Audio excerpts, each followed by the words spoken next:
Vamos abrir nossas Bíblias no nome de Jesus, no capítulo 13 de Mateus, no versículo 44. O reino dos céus é semelhante a um tesouro oculto no campo, o qual certo homem, tendo-o achado, escondeu. E transbordante de alegria vai, vende tudo quanto tem e compra aquele campo. Nós vivemos num mundo que confunde alegria com prazer. Confunde gozo com divertimento. Confunde júbilo com riso.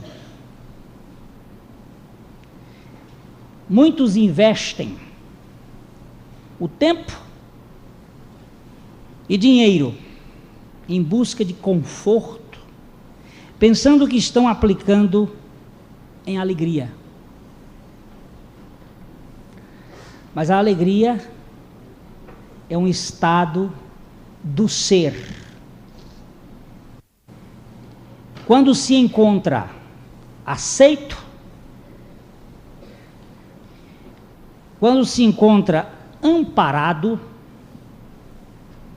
e quando tem uma avaliação correta da realidade. O reino dos céus é semelhante a um tesouro que estava oculto num campo, o qual certo homem, tendo-o achado, correu e transbordante de alegria, escondeu e transbordante de alegria vai e vende tudo o que tem e compra aquele campo. Ele perde tudo com alegria por causa do tesouro. Este capítulo 13 de Mateus, ele tem 7 parábolas de Jesus. As parábolas são sempre verdades atiradas, paralelas, para refletir alguma realidade espiritual. Jesus está falando de algo que é muito sério. Eu quero ler um pequeno texto deste livro, Uma Sinfonia para a Vida, que diz o seguinte: a falta de alegria no viver é o mais claro sintoma do tempo doentio em que vivemos. É fácil ouvir muito riso histérico e superficial, muita alegria frugal e passageira, muito barulho superficial e pouca densidade nas coisas. Não podemos confundir diversão com alegria. Diversão é propriamente um desvio da rotina, uma pausa no ritmo da atividade corriqueira.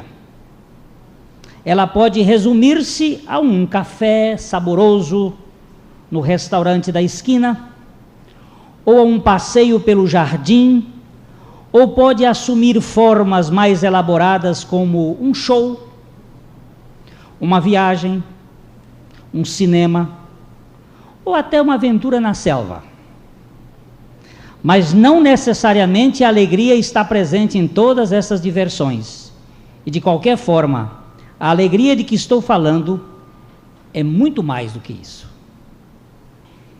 Esta é a tradução da existência de A alegria é a tradução da existência de um equilíbrio perfeito, a evidência de que meu ser está bem ajustado no seu ambiente, com Deus, com os meus semelhantes, com a natureza. Ela traduz o meu crescimento e o meu firme caminhar naquele caminho de vida que as Escrituras ensinam. Ela revela o domínio sobre os maus desígnios que enchem o coração do homem. Revela a vitória diária sobre o meu pecado. Uma vitória que nem sempre é grande ou bombástica, mas que é sempre oportuna e significativa.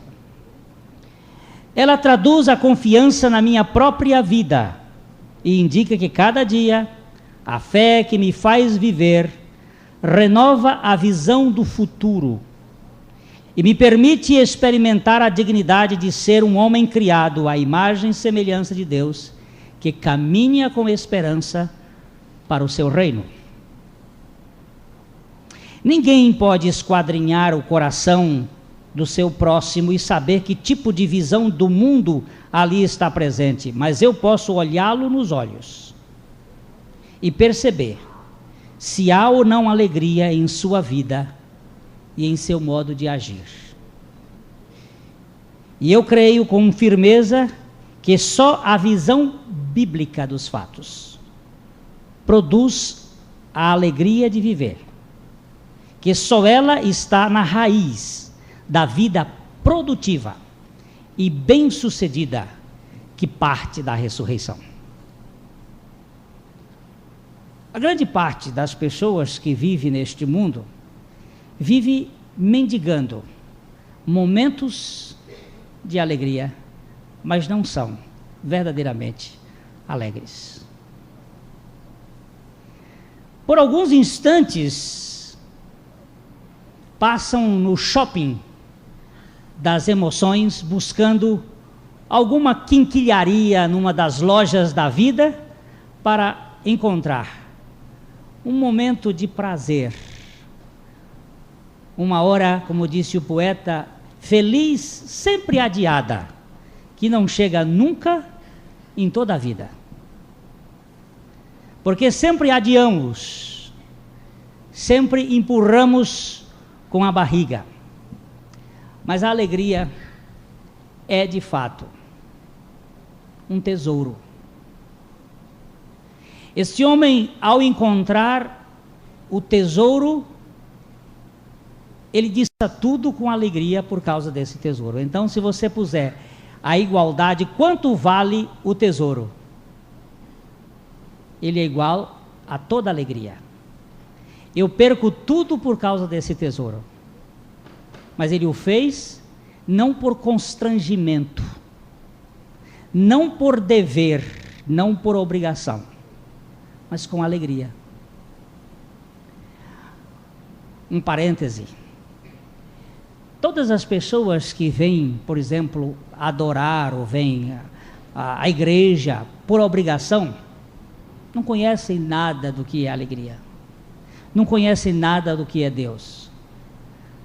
Tudo que é feito por dever não faz parte do reino de Deus.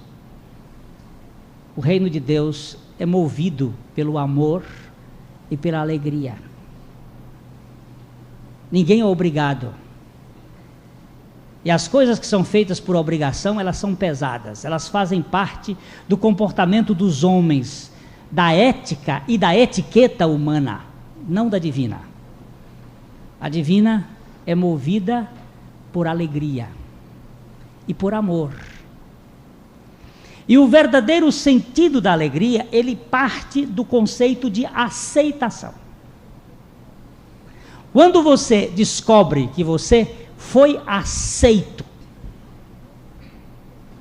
a Bíblia nos conta a respeito deste homem, que deveria ter algum sentimento de inferioridade por ser pequeno. Normalmente, as pessoas que são destituídas de maior altura sofrem de uma opressão no meio da multidão. porque a multidão maior sufoca. E este homem, ele estava muito ansioso para ver Jesus. E sendo de pequena estatura, como diz a Bíblia, ele correu e foi até uma figueira brava. Segundo alguns, ela ainda está viva. Eu tive a oportunidade de, agora nesta última viagem, chegando em Jericó, fotografar a tal figueira que dizem que é a mesma figueira. Não sei. Se ela é ou não é, fica por conta das histórias. Mas é uma figueira. Ele subiu nela e ficou encarapitado lá em cima, procurando ver Jesus. Mas quando Jesus chegou ali, esbarrou. E Jesus já chamou o homem pelo nome. Antes que ele subisse, Jesus já sabia. E ele chegou lá e disse: Zaqueu, desce depressa, porque me convém pousar em tua casa. Aquele homem era um cobrador de impostos. E para os judeus, isto era uma raça tão desprezível, um tipo que vendia a sua nação para os romanos. Eles não tinham nenhuma consideração para com aqueles que faziam esse tipo de negócio, os publicanos. Jesus, entretanto, não tem reservas de mercado. Ele aceita publicanos e prostitutas da mesma maneira que aceita aqueles que se acham dignos, porque pela mesma via é a via da sua graça. E quando Jesus chegou ali e deu este testemunho de que queria estar na casa dele, estar na casa de um publicano para um judeu, era alguma coisa muito ridícula. Aquele homem se sentiu aceito. E quando ele se sentiu aceito, veja o detalhe da palavra de Deus em Lucas 19, 6, o que a Bíblia mostra a respeito deste homem.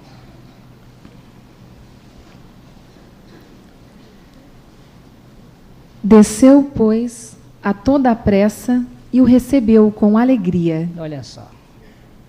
Ele, quando viu que estava aceito, desceu e o recebeu com alegria. Se você for ler a história depois, vai verificar que ele chega a dizer: olha, Jesus, eu estou disposto a devolver 4 vezes mais o que eu surrupiei das pessoas, estou disposto a fazer tudo, porque um homem que é aceito, ele agora se torna uma pessoa muito alegre. Quando eu vejo determinadas figuras religiosas, igrejificadas ao longo do tempo, curtidas dentro deste vinagre do formalismo religioso, são pessoas azedas, insuportáveis, pepinos amargos, de tanto vinagre, de tanto sal. Você olha para a carinha dele e ele tem uma verdadeira irritabilidade, em vez de gozar a vida, de celebrar, de ter alegria, não, é um chato de galocha. Eu já contei para vocês que um homem, um pastor, certa ocasião, foi pregar numa igreja, mas antes de pregar na igreja, ele passou numa taberna. Depois ele estava pregando, ele disse: eu acho que eu entrei no lugar errado, eu devia ter ficado naquela taberna, porque lá pelo menos os bêbados estavam alegres, e aqui vocês dizem que são cheios do Espírito Santo, não estão embriagados de vinho, mas são tão tristes e malcriados, e maldizentes e murmurantes, e tão cheios de incapacidade de viver a vida, que eu devia ter ficado na taberna. Há determinadas igrejas que eu não gostaria de fazer parte. O povo é tão chato, é tão implicante, é tão fariseu, que é insuportável.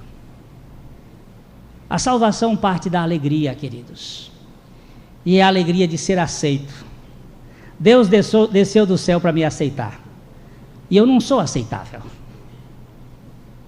Eu não tenho nada, nem nada que pudesse merecer a consideração de Deus, mas Ele me aceitou.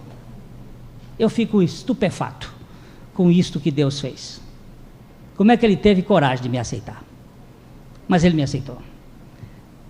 Agora, eu não sei, eu tenho que comprar caramuru e soltar foguete.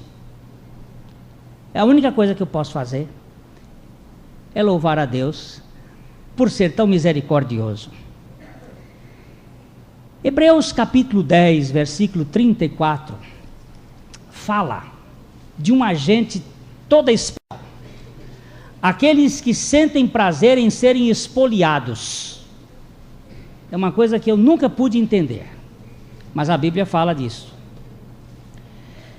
Pois não só vos compadecestes dos que estavam nas prisões, mas também com gozo aceitastes a expoliação dos vossos bens, sabendo que vós tendes uma possessão melhor e permanente. Ninguém pode me tirar uma coisa que vai me fazer tanta falta assim. Eu tenho uma possessão além do rio, muito mais firme e imutável. Quando eu passar daqui para lá, eu tenho alguma coisa que ninguém pode roubar. A palavra de Deus está mostrando aqui uma coisa interessante. Aquela gente sentiu prazer, sentiu gozo em ser espoliada. Por quê? Porque eles estavam vendo um patrimônio maior.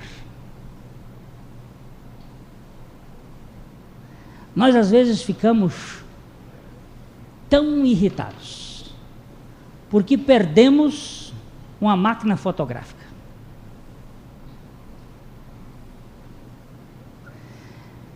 Perdemos uma coisinha que não cabe dentro do caixão. Ficamos tão preocupados com aquelas coisas. Tiram o nosso humor, roubam a nossa alegria. Aquele homem viu um tesouro e com alegria se deixou perder tudo para poder comprar aquele tesouro. A troca de tudo pelo grande tesouro da alegria. A pessoa que se sente aceita e que se sente amparada, que ninguém pode roubar nada dela, que não tem nenhum medo de ser assaltada, porque possui um patrimônio maior. Eu ouvi uma vez o testemunho de um camarada, de um senhor, que lá no Rio de Janeiro, uma senhora, ao terminar o seu trabalho, veio para casa, e quando chegou na casa, percebeu que haviam luzes acesas dentro do seu apartamento. Ela achou estranho, porque normalmente ela apagava as luzes quando saía de casa, mas as luzes estavam acesas em vários lugares. Ela trancou a porta e logo quando ela virou as costas, já tinha um revólver apontado na sua cabeça. E o ladrão disse: olha, não chame a polícia, não mexa com nada, não grite, porque senão eu lhe mato. E já estavam pacotes e mais pacotes ensacados ali pela casa, e ela olhou e disse: olha, o senhor não se preocupe, porque eu não vim com nada disso, e eu não vou levar nada disso quando eu for. O senhor pode ficar tranquilo e pode levar tudo, mas antes do senhor ir embora, eu quero convidá-lo a jantar comigo. Eu estou chegando do trabalho, estou muito faminta e quero comer, mas eu quero que o senhor coma comigo. O ladrão disse: não se meta besta, não faça nada que venha se arrepender, porque eu te mato. Ela disse: bem, matando ou não matando, nós precisamos matar a fome, vamos tratar de comer aqui. E foi à geladeira e o ladrão com uma arma apontada para ela, observando o que aquela mulher ia fazer. E ela preparou, apanhou a carne, fez uns bifes, fez um arroz, esquentou um arroz, fez uma salada, fez uns ovos, botou tudo, pegou uma Coca-Cola, botou a Coca-Cola em cima da mesa, sentaram os dois, e ela disse: agora o senhor bota a sua arma aí, e eu vou fazer uma oração. O senhor pode ficar com os olhos abertos, eu vou fechar os meus olhos porque eu vou orar ao meu Deus. Nós vamos agora terminar fazer a janta e vamos agradecer a Deus. Então ela fez uma oração, agradeceu a presença do ladrão, que ela nunca tinha jantado, tendo uma refeição com um ladrão na sua casa, mas agradeceu a Deus. E quando ela terminou de fazer a oração, o ladrão estava muito atento. Comeram, terminou a comida, ele disse: agora eu vou me embora. E ela disse, ele se dirigiu à porta sem levar nada, ele disse: vamos, pega as coisas. Ela disse: eu não posso pegar nada, porque o que eu vim buscar aqui foram roupas, foram coisas, mas eu não achei roupas e coisas, eu achei aqui alguma coisa que eu não tinha. O que eu tenho agora, você pôde me dar quando você me falou desse Jesus. E quando ele contou essa história, ele disse: eu fui esse ladrão, que fui alcançado por uma mulher que não tinha medo de perder, porque ela tinha tudo. Ela tinha um tesouro maior. O tesouro dela não chamava-se roupa e televisão e som e faqueiro. O tesouro dela chamava-se Jesus, que é a alegria dos homens. A grande alegria que nós precisamos para as nossas vidas não é ser membro da Igreja Batista, é conhecer Jesus Cristo como o Salvador das nossas vidas, é encontrar este que transforma a nossa vida de dentro para fora. Nós precisamos verificar que a nossa culpa, porque o que faz uma pessoa ficar muito triste, muito chateada, é a culpa dos seus pecados. Davi, quando estava no auge da sua tristeza, ele compôs um dos salmos, que para mim é um dos salmos mais bonitos da Bíblia, o Salmo 51, que é um salmo de penitência, é um salmo em que ele revela quem ele é. E no versículo 8, ele dá uma pincelada do que é uma memória tratada pela graça de Deus, para restituir, para trazer alegria a estes ossos esmagados pela culpa. Faz-me ouvir júbilo e alegria, para que se regozijem os ossos que esmagaste. Eu preciso ouvir da alegria. E não há coisa mais alegre do que a nota musical da Sinfonia de Deus, que diz assim: perdoados são os teus pecados. Uma mente isenta da culpa. Talvez este seja o sentido do que o Salmo 51, verso 12, queira dizer quando ele fala sobre a restituição da alegria. Restitui-me a alegria da tua salvação e sustém-me com um espírito voluntário. Um homem que foi alcançado por este patrimônio tem que viver uma vida muito rica de contentamento, de satisfação. No livro de Abacuque, no capítulo 3, nos versos 17 e 18, nós temos uma emoção rica de alguém que aprendeu a não ter medo ou não se sentir inseguro com as perdas. E ele conta que houve um grande desastre, ou que estava prestes a haver um desastre, ou que pudesse existir um desastre, onde não iria encontrar comida no paiol, onde Abacuque 3, 17 e 18, onde não poderia achar uma porção de coisas, está faltando, não há ovelhas, não há vaca, não há leite, não há azeite, não há trigo, o negócio está mesmo periclitante. O supermercado teve falência, o campo acabou-se, Mas ele disse: todavia, tem um negócio que desce da botija de Deus que não acaba, que continua proliferando. É como a história da viúva. Bota primeiro que aí vai sair mais azeite e mais farinha. Era a botija da alegria de Deus. Ainda que a figueira não floresça, nem haja fruto nas vides, ainda que falte o produto da oliveira, e os campos não produzam mantimento, ainda que o rebanho seja exterminado da malhada, e nos currais não haja gado, todavia eu me alegrarei no Senhor, exultarei no Deus da minha salvação. Que coisa tremenda! Eu nunca vi alguém mais feliz do que esta pessoa aí.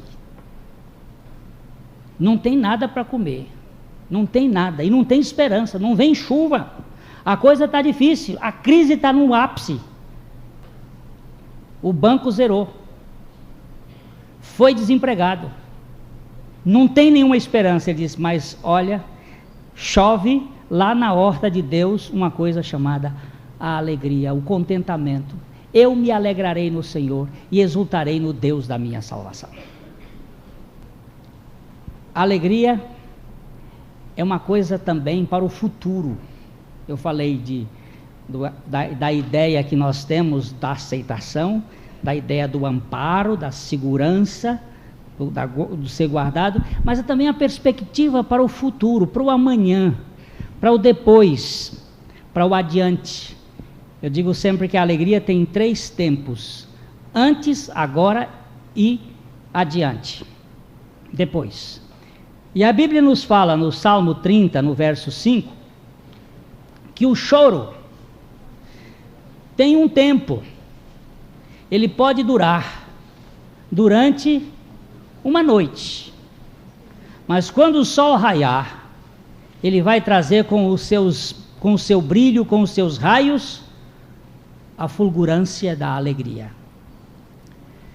Porque a sua ira dura só um momento, no seu favor está a vida. O choro pode durar uma noite, pela manhã, porém, vem o cântico de júbilo. A alegria no romper da aurora. Eu gosto muito de pensar neste ato da ressurreição. A salvação é o patrimônio da alegria. A falta de alegria faz as pessoas buscarem qualquer substituto. Entretenimento, festas, passeios, atividades, viagens, droga, jogo. Os bingos estão cheios de pessoas procurando alegria. Gente que gasta dinheiro e mais dinheiro. Outro dia eu soube de uma pessoa que está aqui da nossa igreja, mas que corre para um bingo e vai lá, joga e perde, mas está atrás, está a caça de um dia dar uma bolada, e aquela bolada vai dar um sentimento de alegria. Pobre alma, é um coitado ou uma coitada. Tanta gente que fica correndo atrás. Um dia um senhor chegou aqui e me contou. Ele, depois de ouvir uma mensagem, ele disse assim: o senhor pode imaginar que eu gastei 7 fazendas jogando. Uma vez eu fiquei 27 dias dentro de um jogo sem tomar banho, jogando. Eu digo, a prova é inequívoca da burrice. Perde, mas está atrás. Procura alguma coisa. Mas essas coisas não satisfazem. Quantas vezes nós temos uma vida muito risonha, mas que é muito triste. Os risos, ou o riso, é apenas uma fachada para esconder a realidade infeliz de um coração triste. Muitas vezes. Mas a verdadeira alegria é um tesouro escondido no coração. E ela é fruto, eu vou dizer, pelo menos, tem muitas coisas para dizer, mas o tempo é curto e a gente tem que correr. Mas pelo menos, eu vou dizer aqui umas coisas, de onde vem esta alegria? ela vem de uma notícia alvissareira, uma notícia rica. Essa notícia eu posso dividi-la em 2 pedaços. Na primeira vinda, no momento da sua vinda, quando ele chegou na terra, Lucas capítulo 2, versículo 10, os anjos cantavam um coro bonito. Os anjos cantaram para os pastores no campo, dando uma nota de alegria. Gente, chegou a salvação para vocês e veio encarnada. Está numa criancinha, envolta em panos, mas é o símbolo, não só o símbolo, é a fonte de toda alegria. O anjo, porém, lhes disse: não temais, porquanto vos trago novas de grande alegria, e que será para todo o povo. Aí ele depois vai dizer que hoje na cidade de Davi vos nasceu o Salvador, que é Cristo Senhor.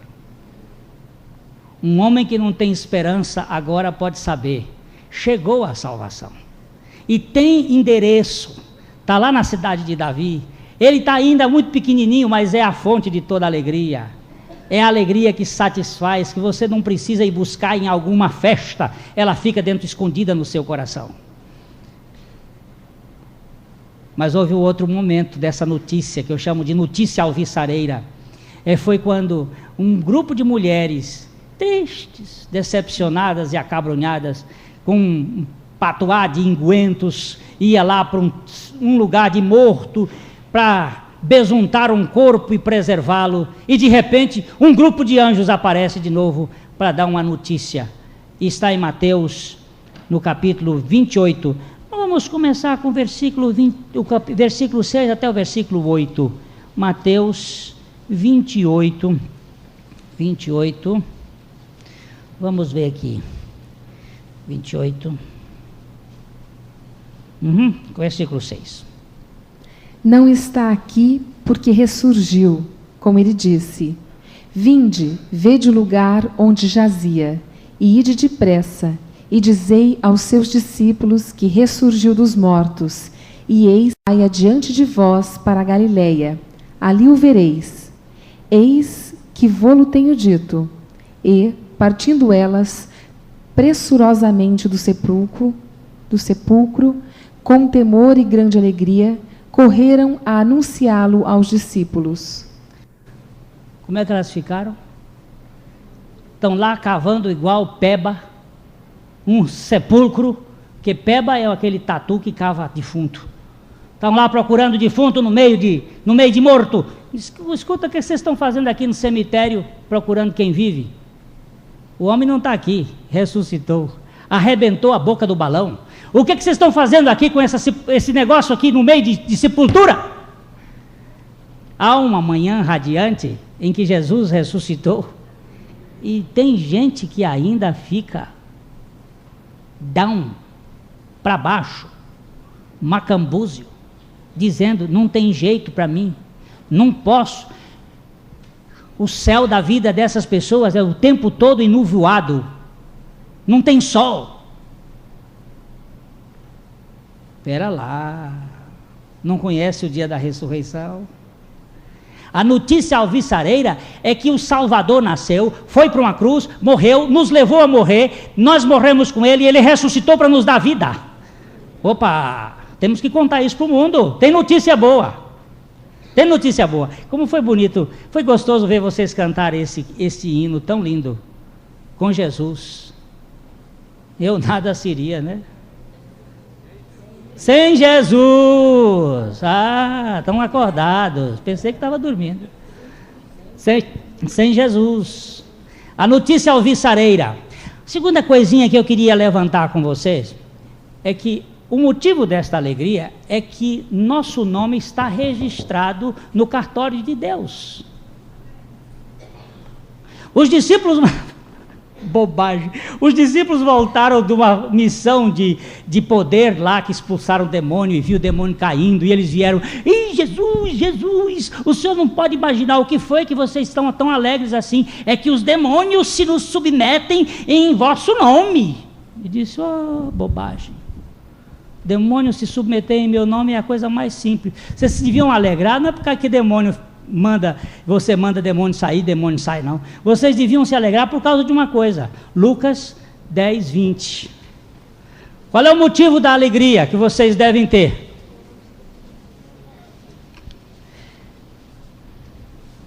Contudo, não vos alegreis, porque se vos submetem os espíritos. Alegrai-vos antes, por estarem os vossos nomes escritos nos céus. O escrivão celestial escreveu lá no livro da vida. E agora como vai ser? Renato Paranaguá. Meu nome no céu deve ser Renato. Por que Renato? Porque é renascido. Eu tenho um nome novo da terra é Glênio, mas o do céu... Está escrito lá o nome que ninguém sabe, está numa pedrinha branca que ele vai dar depois para nós. Mas tem um nome novo escrito lá no livro da vida, no livro do céu. Por que ele escreveu? Porque este miserável um dia ousou crer neste Salvador único e suficiente. Não é porque foi batizado nas águas, não é porque pertence a uma igreja, é porque creu. Veio para o que era seu, os seus não receberam, mas a todos quantos o receberam, deu-lhes o poder de serem feitos filhos de Deus, a saber, aos que creem no seu nome, os quais não nasceram do sangue, nem da vontade da carne, nem do varão, mas de Deus. Então, meus amados, a notícia boa é que nasceu um Salvador, ele morreu, ressuscitou, nos fez morrer, ressuscitar com ele, é a nossa vida, é uma vitória perfeita, mas também porque ele botou o nome da gente lá no livro. Alegrai-vos não é porque demônio está debaixo dos pés, é porque o nome está no cartório de Deus. O escrivão celestial já escreveu isso e não pode apagar. Uma vez Moisés sugeriu isso para Deus: apaga meu nome. Deus disse: não dá para apagar, Moisés. O que foi escrito aqui não se apaga mais. Está acabado o assunto.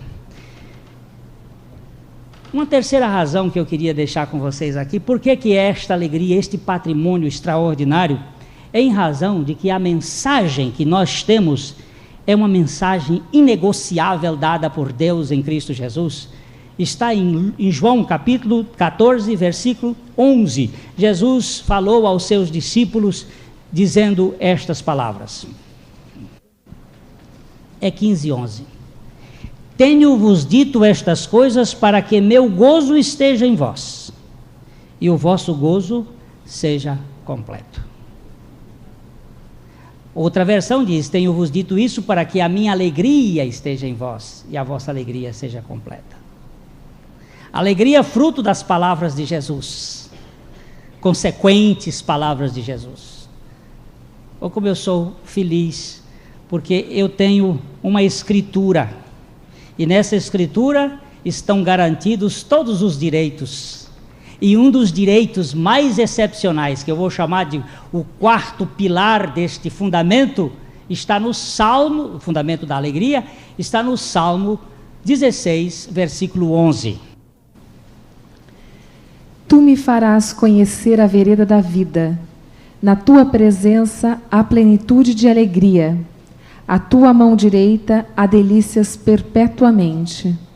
Eu quero convidá-los a que vocês reservem algum tempo durante o dia para entrar no gabinete de Deus. Tem gente que me procura, quer conversar comigo. Eu quero dizer para... A fila está grande aqui, de gente que quer conversar comigo. Não faça isso não, que é uma decepção. Eu não tenho solução para vocês. E outra coisa, na minha presença não tem abundância de alegria. Pode até envaidecer a pessoa que é procurada.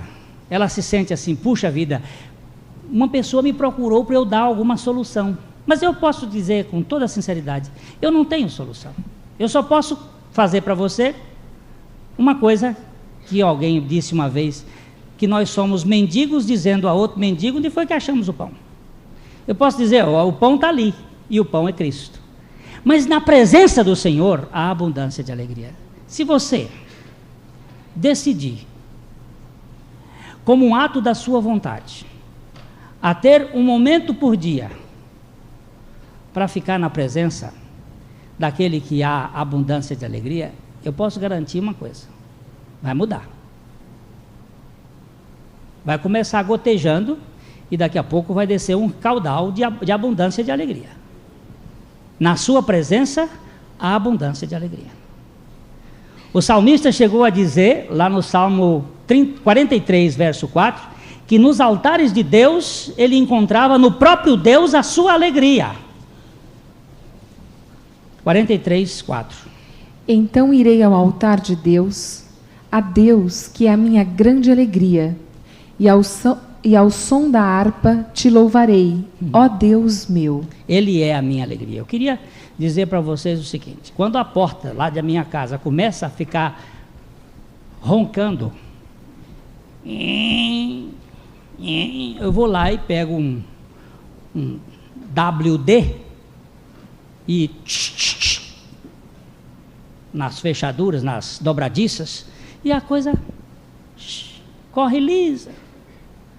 Começa a experimentar chamado o óleo da presença de Deus, que tira a dureza de vida que geme. Essa vida que geme. Você vai abrir, ela está. Vai conversar, a pessoa é aquele negócio. Tá calor. Aí está o outro. Tá frio. O governo. Tô com gripe. Experimenta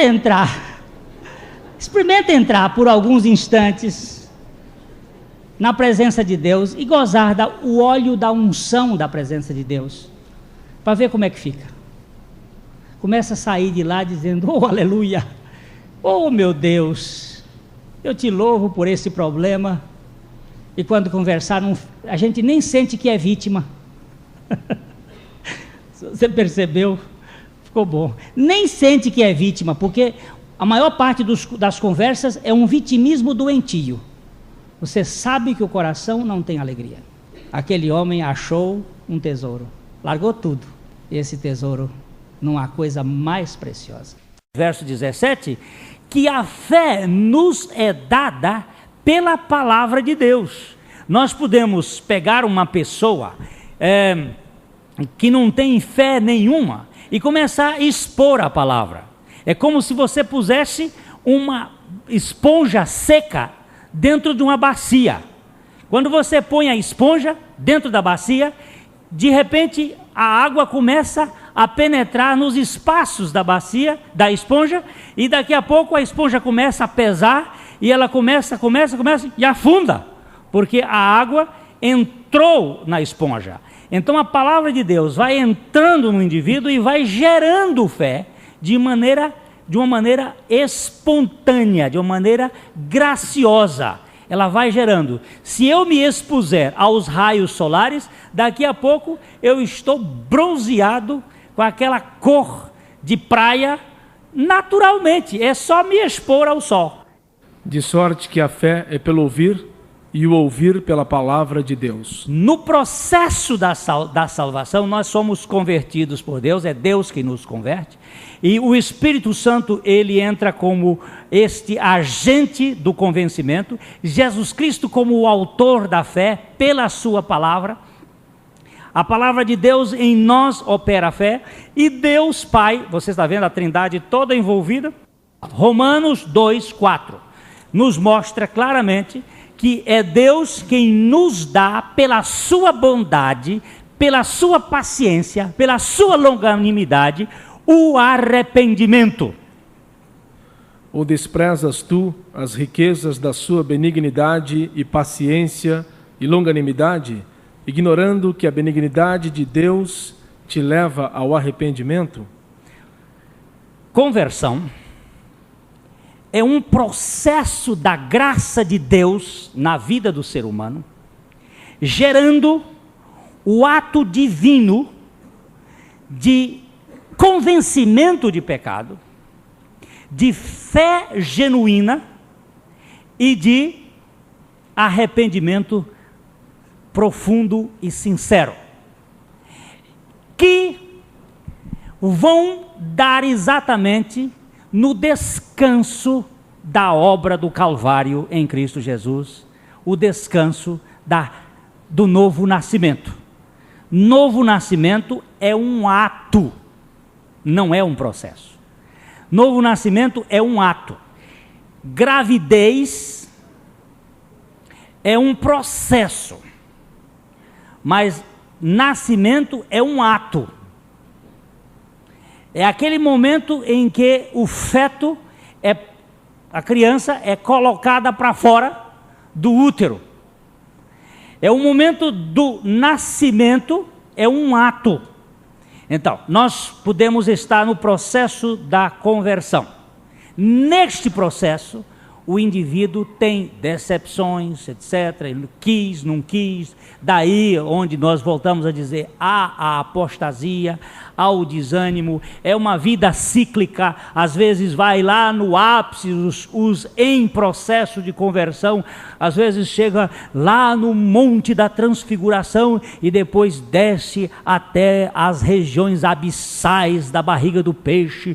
Aí depois ele sobe nos mais altas, ele tem aqueles momentos eufóricos, ele chega, ele faz uma oração transcendentalista, ele tem aqueles eflúvios, você fica assim, fica maravilhado, daqui a pouco ele entra numa depressão aguda, profunda, é uma ciclotimia desgraçada, ele não tem firmeza, uma hora ele está, eu creio, daqui a pouco eu não sei, daqui a pouco estou com dúvida, daqui a pouco ele está desanimado, mas daqui a pouco ele volta de novo, e essa gente fica como vento que açoita a cana açoitada pelo vento, vai para lá e vai para cá, não tem firmeza, até chegar o descanso, a concretização da fé, a realidade do arrependimento, a confiança da convicção de pecados em Cristo, quando ele chega ao lado daquele descanso de saber que Cristo me atraiu no corpo dele,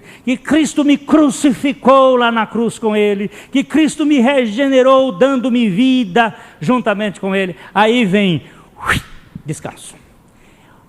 O novo nascimento, ele é composto de 2 pontos. A justificação pela fé na obra do Calvário e a regeneração pela vida de Cristo na ressurreição. Ele é basicamente um lado, morto, vivo. Pá, bruco. Matou, viveu. Tirou o pecado, colocou vida. Tirou e deu salvação, deu vida.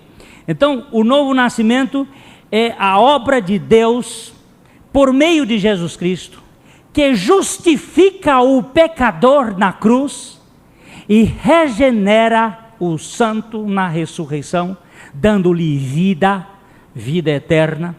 Pela inclusão no corpo de Cristo, nós ganhamos morte e ressurreição. Nós temos claro esta definição na palavra batismo. Batismo é a identificação, a inclusão de alguém ou alguma coisa em alguém ou alguma coisa. Se eu puser esta aliança dentro de um copo, eu estou batizando, dentro de um copo com água, eu estou batizando a aliança na água. Se eu puser um avião dentro da nuvem, eu estou batizando o avião dentro da nuvem. Ele entrou na nuvem. E quando o homem é batizado em Cristo, ele é batizado na sua morte, Romanos capítulo 6, verso 3 e verso 4 e verso 5, que mostra exatamente a nossa inclusão ou co-inclusão, co-identificação, co-morte e co-ressurreição juntamente com Cristo. Tratando com Cristo, Deus estava tratando conosco. Morrendo Cristo, Deus estava fazendo nós morrermos. Ressuscitando Cristo, Deus estava nos fazendo ressuscitar com Cristo. Aí chama-se isto novo nascimento. Nascer de novo, pela justificação, pela regeneração. Na morte justificado, na vida regenerado. Ou não sabeis que todos quantos fomos batizados em Jesus Cristo, fomos batizados na sua morte? De sorte que fomos sepultados com ele pelo batismo na morte, para que, como Cristo foi ressuscitado dentre os mortos, pela glória do Pai, assim andemos nós também em novidade de vida. Porque se fomos plantados juntamente com Ele, na semelhança da sua morte, também o seremos na da sua ressurreição. Na prática não se faz isto, mas há uma lei que proíbe matar vaca prenha. Há uma lei do Ministério da Agricultura que proíbe que se mate uma vaca grávida. Para quem não sabe o que é prenha. Só que vaca não fica grávida. Porque quando você mata a mãe, mata o filho junto.